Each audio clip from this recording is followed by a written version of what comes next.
तो हेलो दोस्तों, आज से हम मार्वल की एक नई सीरीज स्टार्ट करने वाले हैं जिसका नाम है अवेंजर्स असेंबल।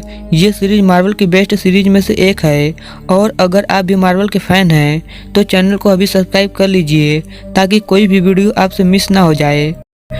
एपिसोड 1 की शुरुआत में हम टोनी स्टार्क को देखते हैं जो अवेंजर के सभी मेंबर्स को विलेन से फाइट करते हुए देखकर उनके जीतने का चांस बता रहा होता है, क्योंकि अब अवेंजर्स के सभी मेंबर अलग हो गए होते हैं और अकेले ही विलन से लड़ते हैं। अब टोनी स्टार्क जब देखता है कि रेड स्कल कैप्टन अमेरिका पर हमला करने वाला है तो वो कैप्टन अमेरिका की मदद करने के लिए निकल पड़ता है, क्योंकि कैप्टन अमेरिका अकेले रेड स्कल से नहीं लड़ सकता था। लेकिन जब टोनी स्टार्क कैप्टन की मदद करने के लिए उसके पास पहुंचता है तो देखता है कि रेड स्कल अपनी पावरफुल गन की मदद से कैप्टन को मार देता है, जिससे आयरन मैन बहुत दुखी होता है और रेड स्कल को मारने के लिए उसकी तरफ बढ़ने लगता है। लेकिन अचानक से आयरन मैन का सूट फ्रीज हो जाता है, क्योंकि वहां पर मोडोक आ गया था जो रेड स्कल से मिला हुआ था। मोडोक किसी भी मशीन पर कंट्रोल पा सकता था, जिसकी वजह से आयरन मैन मोडोक के सामने कुछ नहीं कर पाता है और रेड स्कल मोडोक के साथ टेलीपोर्ट होकर वहां से चला जाता है। इसके बाद आयरन मैन अवेंजर्स के सभी टीम मेंबर्स को मेंशन में आने का मैसेज भेजता है और उन्हें बताता है कि अब अवेंजर्स के असेंबल होने का समय आ गया है। टोनी का मैसेज मिलते ही सारे अवेंजर्स स्टार्क मेंशन की तरफ निकल पड़ते हैं। अगले सीन में हम थॉर और होकाई को देखते हैं जो शिप में बैठकर स्टार्क मेंशन की तरफ जा रहे थे, लेकिन अचानक से इनकी शिप से कोई बड़ी सी चीज टकराती है जिससे शिप आउट ऑफ कंट्रोल होना शुरू हो जाती है।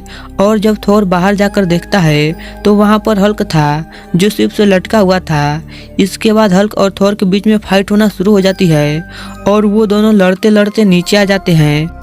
होकाई हल्क और थॉर को लड़ने से रोकता है। इसके बाद वो तीनों टोनी स्टार्क के मेंशन में आ जाते हैं, जहां पर टोनी उन्हें कैप्टन का पुतला दिखाते हुए कहता है कि अब कैप्टन इस दुनिया में नहीं रहा, जिससे सभी बहुत दुखी होते हैं और शिप में बैठकर रेड स्कल को मारकर कैप्टन के मौत का बदला लेने के लिए निकल पड़ते हैं। टोनी सैटेलाइट की मदद से रेड स्कल के लोकेशन का पता लगा लेता है, लेकिन इससे पहले कि ये रेड स्कल के पास पहुंचते मोडोक इनकी शिप पर कंट्रोल पा लेता है, जिसकी वजह से अवेंजर्स को शिप छोड़कर बाहर निकलना पड़ता है, जहां पर रेड स्कल के सोल्जर इनके ऊपर हमला करना स्टार्ट कर देते हैं। अवेंजर्स रेड स्कल की आर्मी को बहुत ही बुरी तरह से मारते हैं, लेकिन तभी वहां पर मोडोक आ जाता है जो आयरन मैन के सूट पर कंट्रोल पा लेता है, क्योंकि वो किसी भी मशीन पर कंट्रोल पा सकता था। लेकिन इससे पहले कि वो आयरन मैन को मारता वहां पर ब्लैक विडो आ जाती है जो आयरन मैन को बचा लेती है। इसके बाद मोडोक रेड स्कल के कहने पर अपनी आर्मी के साथ वहां से चला जाता है।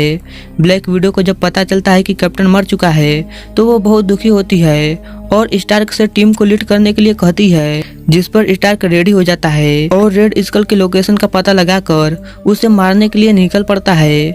लेकिन रास्ते में रेड स्कल की एडवांस मशीन गन अवेंजर्स पर हमला कर देती है, जिससे हल्क सभी को बचा लेता है और आयरन मैन अकेले ही रेड स्कल के पास आ जाता है, जहां पर वो देखता है कि कैप्टन अभी भी जिंदा था, जिसे रेड स्कल एक मशीन में कैद करके कोई एक्सपेरिमेंट कर रहा था। अब स्टार्क कैप्टन को आजाद कर देता है, लेकिन अगले ही पल कैप्टन स्टार्क पर हमला करना शुरू कर देता है, क्योंकि वो कैप्टन नहीं बल्कि रेड स्कल था। दरअसल रेड स्कल ने मोडोक के एडवांस टेक्नोलॉजी की मदद से खुद को कैप्टन की बॉडी में ट्रांसफॉर्म कर दिया था।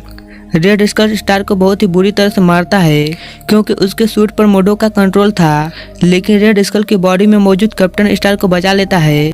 इसके बाद आयरन मैन अपने सूट से इलेक्ट्रोमैग्नेटिक पल्स निकालकर खुद को और मोडोक को फ्रीज कर देता है। रेड स्कल ये देखकर बहुत खुश होता है, क्योंकि उसे लगता है कि अब वो बड़े ही आसानी से आयरन मैन को हरा देगा।